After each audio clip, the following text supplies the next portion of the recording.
আমাদের চ্যানেলের সকল আপডেট পেতে আপনার স্ক্রিনে সাবস্ক্রাইব ও বেল বাটনটিতে ক্লিক করুন। জনপ্রিয় শাকসবজিগুলোর মধ্যে মূলা শাক একটি। মূলা শাক ব্যক্তিগতভাবে আমার খুব পছন্দের। আপনার কাছে কেমন লাগে কমেন্ট করে জানাবেন। আজ আমরা মূলা শাক সম্পর্কে গুরুত্বপূর্ণ তথ্য শেয়ার করতে যাচ্ছি। অনুগ্রহ করে পুরো ভিডিওটি দেখার অনুরোধ রইল। গর্ভাবস্থায় খাদ্য তালিকায় দিতে হয় বিশেষ গুরুত্ব। পরিবারের সকলের উচিত গর্ভবতী মায়ের সুষম খাবার নিশ্চিত করা। গর্ভাবস্থায় সঠিক পুষ্টি নিশ্চিত করার জন্য বিভিন্ন শাকসবজি গ্রহণ করা খুবই জরুরি। কেননা আপনার গৃহীত খাবার থেকেই গর্ভস্থ বাচ্চা তার প্রয়োজনীয় পুষ্টি উপাদান গ্রহণ করবে। পটাশিয়ামের অভাব দূর করে। গর্ভাবস্থায় পায়ে টান লাগা, খিঁচুনি এবং উচ্চ রক্তচাপের সমস্যায় ভুগে থাকেন অনেকে। শরীরে পটাশিয়ামের ঘাটতি দেখা দিলে এসব লক্ষণ দেখা দেয়। একজন গর্ভবতী মায়ের গর্ভকালীন সময়ে প্রতিদিন 4700 মিলিগ্রাম পটাশিয়াম গ্রহণ করার পরামর্শ দেওয়া হয়। প্রতি 100 গ্রাম মূলা শাকে 558 মিলিগ্রাম পটাশিয়াম রয়েছে। Vitamin C. গর্ভাবস্থায় আয়রনের মতো ভিটামিন সিও একটি গুরুত্বপূর্ণ ভিটামিন।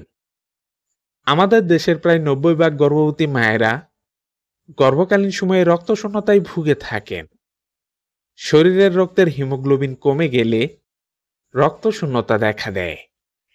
ভিটামিন সি রক্তের হিমোগ্লোবিনের ভারসাম্য ঠিক রাখে। গর্ভাবস্থায় অনেক কিছুই জানতে হয়, পাশাপাশি সচেতনও হতে হয়। তেমন একটি গুরুত্বপূর্ণ সমস্যা হলো প্রি এক্লাম্পসিয়া। রক্তচাপ বেড়ে যাওয়া, পা ফুলে যাওয়া, পানি আসা এবং প্রস্রাবে অ্যালবুমিন নির্গত হওয়া প্রি এক্লাম্পসিয়া লক্ষণ। ভিটামিন সি প্রি এক্লাম্পসিয়া প্রতিরোধে অত্যন্ত কার্যকরী। তাছাড়া গর্ভাবস্থায় শিশুর সুষ্ঠু বিকাশে গুরুত্বপূর্ণ ভূমিকা রাখে ভিটামিন সি।